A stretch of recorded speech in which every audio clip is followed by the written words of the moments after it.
Quel regard portez-vous sur le développement de ces 10 dernières années?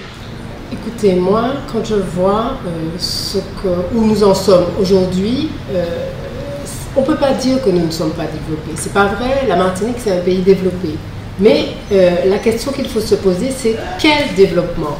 Nous pensons, nous, à Martinique Citoyenne, que nous sommes développés, mais nous sommes en mal développement.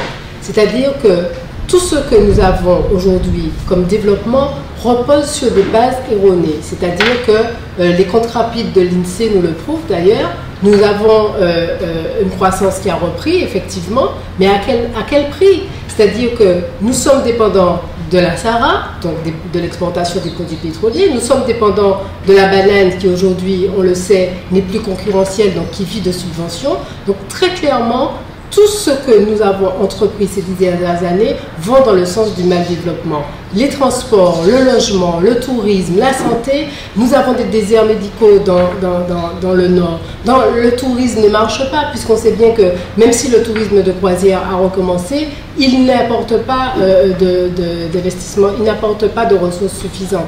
Donc nous sommes dans un mal développement qui ne date pas de ces 10 dernières années, mais qui date bien des 10, 20, 30 dernières années. Et la question, elle est là. Comment fait-on pour sortir aujourd'hui de ce mal développement que nous connaissons? Nous sommes sous-développés en matière d'Internet, les abonnements sont chers, les forfaits de téléphone portable sont 3 fois plus élevés par rapport à l'Hexagone. Quelles seraient les solutions? Nous avons le haut débit aujourd'hui, on nous a installé le haut débit, même s'il ne marche pas partout. Des investissements ont été faits, la fibre optique a été installée, mais force est de constater que rien ne marche à ce niveau-là.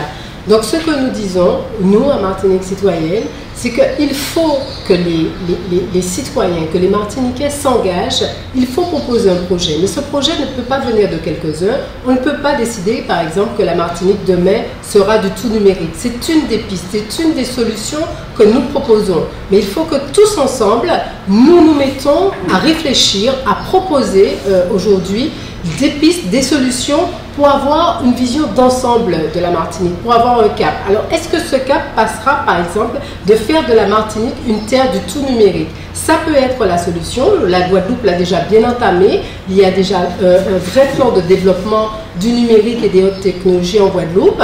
Est-ce que nous, en Martinique, c'est ce train-là que nous allons prendre? Ça peut être une solution, mais encore une fois, il faut voir comment tous ensemble nous allons être derrière ce projet. Il y a beaucoup de jeunes qui aiment l'informatique, qui se lancent dans cette voie de l'informatique. Nous avons des possibilités immenses et les nouvelles technologies aujourd'hui nous permettent de bien nous développer. Nous pouvons dire que demain, nous serons une économie du numérique. Mais pour cela, il va falloir que tout le monde se mette derrière ce projet, que ce soit un ensemble, que ce soit une décision collective et faire que tous les secteurs à ce moment-là soient orientés derrière ce tout numérique que nous souhaitons pour la Martinique. Et il faut que les Martiniquais s'approprient le projet, sinon rien ne pourra marcher. Le tourisme, qui aurait dû être le moteur de notre économie, n'est pas développé à sa juste valeur. Qu'en pensez-vous? Alors, bien entendu que le tourisme, il y a d'immenses perspectives là encore. Nous savons qu'en matière de tourisme, aujourd'hui, nous ne sommes pas concurrentiels. Nous avons des voisins dans la Caraïbe qui ont des coûts salariaux, des coûts humains beaucoup moins élevés que les nôtres et donc nous ne pouvons pas leur faire concurrence à ce niveau-là. Donc il faut chercher là encore d'autres pistes, il faut réfléchir ensemble, il faut qu'il y ait une grande concertation citoyenne pour savoir ce que les uns et les autres proposent. Encore une fois, nous avons des solutions puisque nous travaillons beaucoup en atelier à Martinique Citoyenne et chaque citoyen, chaque Martiniquais apporte sa contribution. Nous avons déjà listé un certain nombre de pistes comme par exemple le tourisme de santé qui peut être une solution puisque le tourisme de santé peut rapporter au moins 200 € par clientèle, et c'est un tourisme haut de gamme, ou encore le tourisme de thalassothérapie. Il n'y a pas de thalassothérapie dans la Caraïbe. Et nous avons des sites, nous avons la mer, donc nous avons des ressources en matière de tourisme. Nous pouvons faire du tourisme d'affaires plutôt que d'essayer de concurrencer les autres îles sous des terrains où nous ne sommes pas concurrentiels.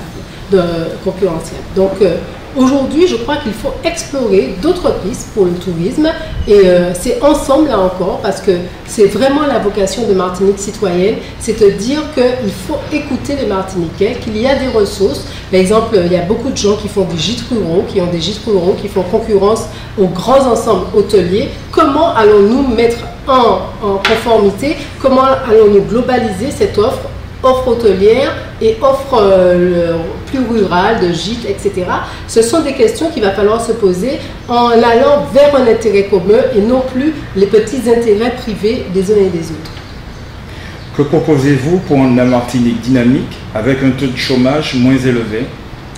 Alors là encore, il ne faudrait pas croire qu'il suffirait d'avoir une baguette magique et de venir dire « bon ben je vais faire ci, je vais diminuer le chômage des jeunes, Il n'y a pas de Père Noël. Je sais que bientôt c'est Noël, mais il n'y a pas de Père Noël qui va venir diminuer le taux de chômage. Il faut vraiment très clairement le dire aux Martiniquais. La chance des Martiniquais, c'est le travail et c'est l'engagement de chaque Martiniquais qui a sa pierre à apporter à l'édifice aujourd'hui.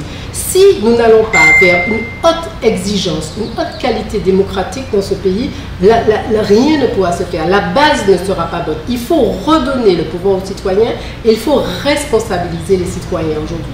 C'est une des façons de résoudre le chômage, parce que si aujourd'hui nous n'avons pas une bonne gouvernance, eh bien, tous les plans que l'on va vous proposer pour réduire le chômage, l'investissement, la défiscalisation, ça ne va pas pouvoir se faire, parce que ça va venir exactement en opposition avec les intérêts des uns et des autres. Donc il faut vraiment ce projet commun, il faut vraiment aujourd'hui rebattre les cartes, mettre tout à plat, proposer un mandat unique aux politiques pour qu'ils puissent s'intéresser enfin aux vraies préoccupations des citoyens. Et je crois qu'à ce moment-là, lorsque nous aurons ces outils-là qui vont permettre d'écouter les gens, d'écouter les énergies, d'écouter les jeunes, nous aurons cet élément fédérateur où, à ce moment-là, nous pourrons mettre en place des politiques qui puissent arriver à ce moment-là à nous offrir un réel développement, une vision partagée, la seule façon aujourd'hui de pouvoir combattre ces fléaux que sont le chômage, la violence des jeunes, la violence circulaire.